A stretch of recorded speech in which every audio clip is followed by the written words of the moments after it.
What's up, guys? Welcome back to another episode of the A-Game. I hope everybody had a fantastic spring break. Join us as we recap this week in App State sports and follow us on Instagram at the A-Game Sports for weekly updates on App State sporting news and the latest on-set action. Mountaineer Spotlight host Jay Boyd interviews App State women's basketball coach Angel Elderkin. And stay tuned to crown this week's Player of the Week. I'm Gray Salter. And I'm Austin Lopp. And this is the A-Game.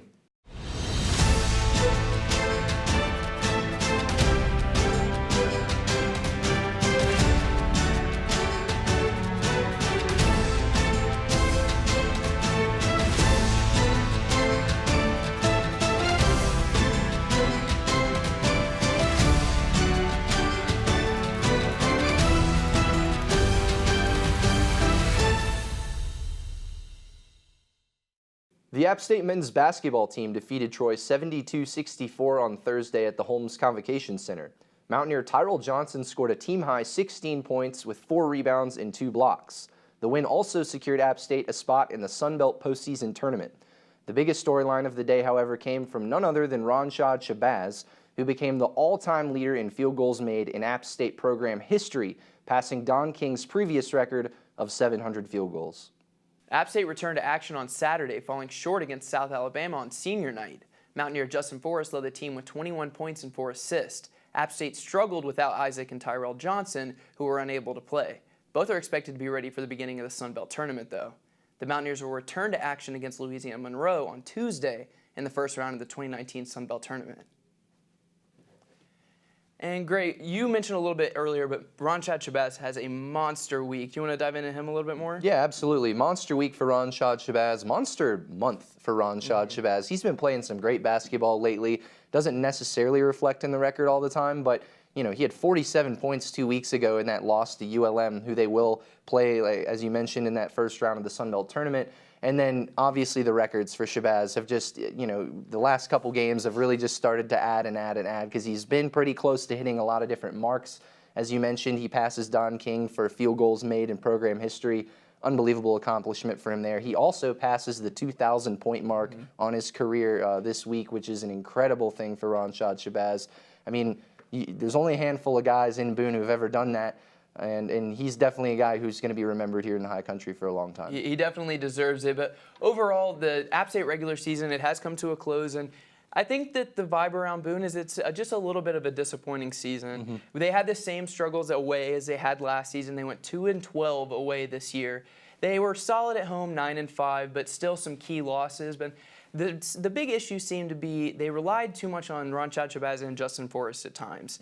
We mentioned it a lot during the season that when it seemed that there were 4 or 5 guys getting into double digits, that the team seemed to do a whole lot better. You'd take the game where Ronshad last week scored 47 and they still lost. When the ball's not getting moved around and they're relying on those guys too much, it's too easy to lock them down, and it really brought this team down a lot. And another big thing was, you know, if you look at a lot of the close games that we were in, we didn't win a lot of them, and they had a large issue shutting down runs at the end of games and locking up close wins.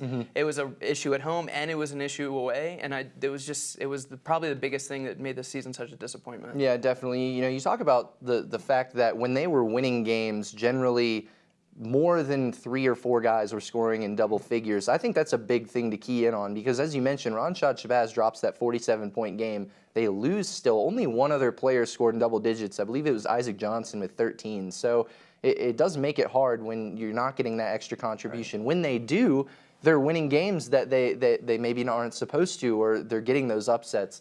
You also mentioned at home they're pretty solid. In a way they struggled. I'd say headed into next season, if I'm Jim Fox, if I'm the App State Mountaineers, that's got to be something you improve on. 2-12 on the road. They're also winless on neutral sites. So you add those two things together away from home center. I believe they're 2-17 on the season, and that's just something that you've got to improve on moving forward if you're Appalachian State.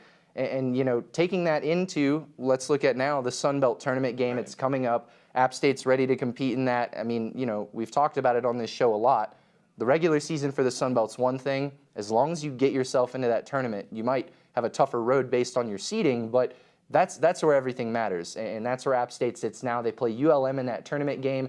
In the 2 games they've played ULM this season, a total margin of separation of 7 points. It's been some really close contests. One loss by 6 points, and then Appalachian State wins at home against ULM by 1. So some really, really close contests.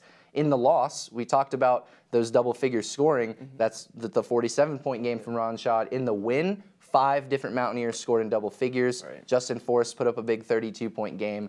And for me, the reason that that's the case is when other guys are getting good looks, it frees up shot opportunities for Justin Forrest and Ron Shabazz, because then less guys are keying in on them defensively. If Bennett Hawley heats up, if O'Shawn Williams puts up a good game, even guys like Tyrell Johnson, Seacat scored 20 a couple games ago. When they're getting that production from somebody else, it takes that defensive focus away from the 2 stars and allows them to get actually a lot better looks themselves. Yeah, we've been asking all season, what is it that's going to take this team to the next level? What is going to be that spark? And I think we finally have our answer, and I think these past 3 games have really helped us see that. Is that, yes, Ron Schad and yes, Justin Forrest are the best playmakers on the team, but you have to free them up. They can't do everything. We've seen multiple times. They can't just come up the court and take closing the games, ball. that's the case. Right. They give the ball to those 2 Just guys and expect them to do everything. Bring the ball up the court and run captain, and that just doesn't work. Not on this team, So I think that for sure that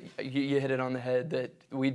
That was the key. We have to learn how to spread that game. And with all this young talent on this team, for sure, I think that there's definitely next season. Oh, there's big upside. Right, for sure. There's a lot of ways to go. Sure. Next season, a lot of upside. Right now, though, they need to focus on bringing that team basketball to the Sun Belt tournament. That's the mission statement of the offseason. Bring the team back. Absolutely. For sure. After the break, we talk women's basketball, tennis, baseball, and softball. Stay tuned.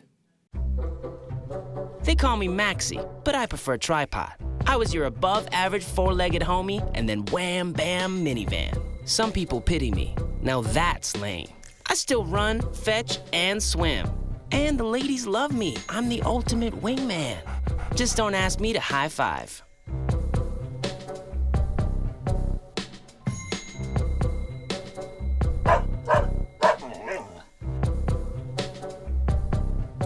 App State women's basketball fell to Troy on Thursday, losing 95-66. App State struggled from the field, shooting just 36.6%. Mountaineer Pre-Stanley led the team with 18 points, but it wasn't nearly enough to get App State back on track. App State managed to end the season on a good note in the regular season finale, defeating South Alabama 59-50. 4 Mountaineers scored in double figures, including Bailey Plummer, who led the team with 13 points and 13 rebounds.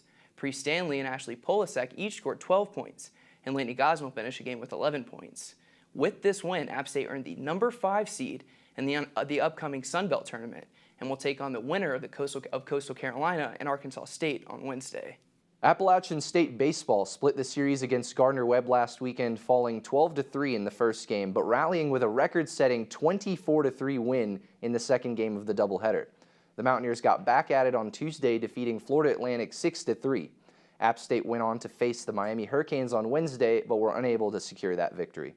App State softball hit a record-high win streak last weekend. A win over the Miami Redhawks brought their win streak to 8 games in a row. The streak was cut short as the Mountaineers fell to Lipscomb later that day and lost both games on Saturday. App State returned to action on Tuesday, defeating Tennessee State 10-9.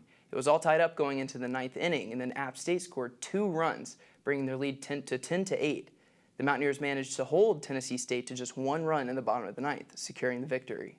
It was a busy spring break for men's and women's tennis, who both went 3-2 this week. The men's team earned wins against Hampton University, St. John's, and Norfolk State, while the women's team defeated the College of Charleston, Savannah State, and North Carolina Central.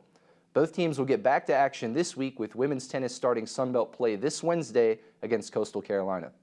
When we come back, Mountaineer Spotlight host Jay Boyd interviews women's basketball coach Angel Elderkin. Stay tuned. Me and my boy Matt had it good. He had catnip that was off the hook. But one day, he brings a girl home, and she's allergic to cats. Every sneeze was a nail in my coffin. Now I'm in a shelter. It's decent, but they don't even have Wi-Fi.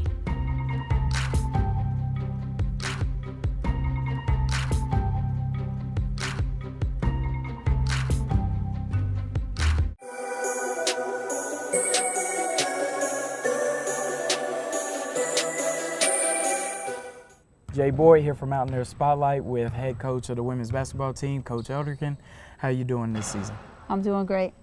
So you ladies just got off of a road trip where you beat your rival Georgia Southern. How does it feel, and how does that build momentum for you going forward? It was really great. As you know, we were on a 2-week road trip with Coastal and then Georgia State. We were in a position where we haven't been all season, losing 3 in a row. So I think it was really, really important that we got our win. We got a win. We got on track, playing well, coming back to homes. Your front court looks a little bit different this year. You have Polachek starting at that point guard position, and Maddie Story comes back for you after being out last season. What does it mean to have those guys leading your team? Yeah, I think both of them have added depth. You know, last year we would probably play 8 or 9 bodies, and it was a lot on our perimeter players, only really having 1 sub at times. And so I think just Ashley's ability at the point guard spot to create shots, and then Maddie at the wing to be able to post up smaller guards, rebound the basketball, and just be able to score the ball on 3 levels. I think they added a dimension, and they just added some depth to our other players. Speaking of rebounding, Bailey Plummer's been dominating on the glass all season. What has that meant for your team? She's got an elite skill, is what I would say. I think last time it came out over the weekend, she was one of the top 10 rebounders in the country.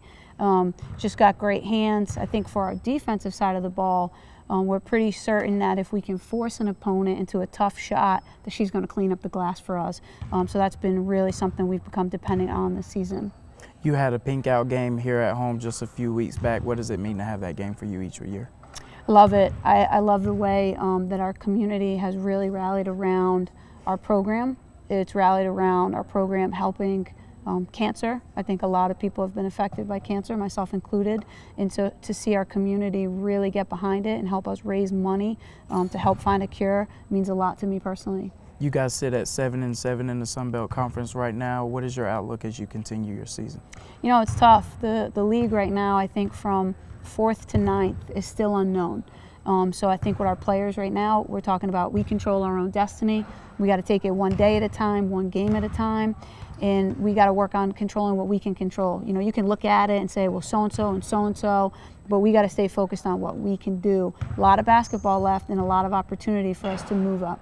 With that Sun Belt Conference right around the corner for you guys, what are some goals that you guys have set for the season?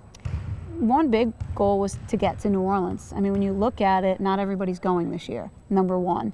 So that was a big goal of ours. So I think we can get there, then we can talk about what the next goal is once we arrive there. But that's been on our mind. The standings have been up every week, every time there's a game in the Sun Belt, and our players are really committed to our vision.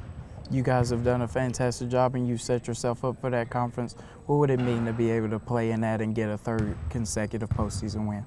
I think it would be great. I think last year that group of players went down there and laid the foundation, a very young group, freshman and sophomore, and we got a win. And now I think for them, they're ready to take that next step. So I think that's a big step, would be a very big step for our program. Thank you so much for spending some time with us. For now, Mountaineer Spotlight, Jay Boyd, back to you guys. And now it's time for our Player of the Week. Our player of the week this week may be just the greatest basketball player to ever play at Appalachian State University. Of course, we're talking about Ronshad Shabazz. Shabazz recently passed Don King for the most field goals made in App State basketball program history, while also passing the 2,000-point mile marker for his career. Quite a week. Absolutely. Shabazz will also be a memorable athlete here in Boone, North Carolina, and we wish the best for him moving forward in the seasons to come. Absolutely. You'll be headed to the draft, so good luck to Ronshad Shabazz once the season concludes. That's it for this week's episode of The A-Game, though. Thanks for tuning in, and remember to give us a follow on Instagram at The A-Game Sports for all the latest A-Game content. But wrapping up here in studio, I'm Gray Salter. And I'm Austin Lobb. Join us next week. Thanks for watching, guys.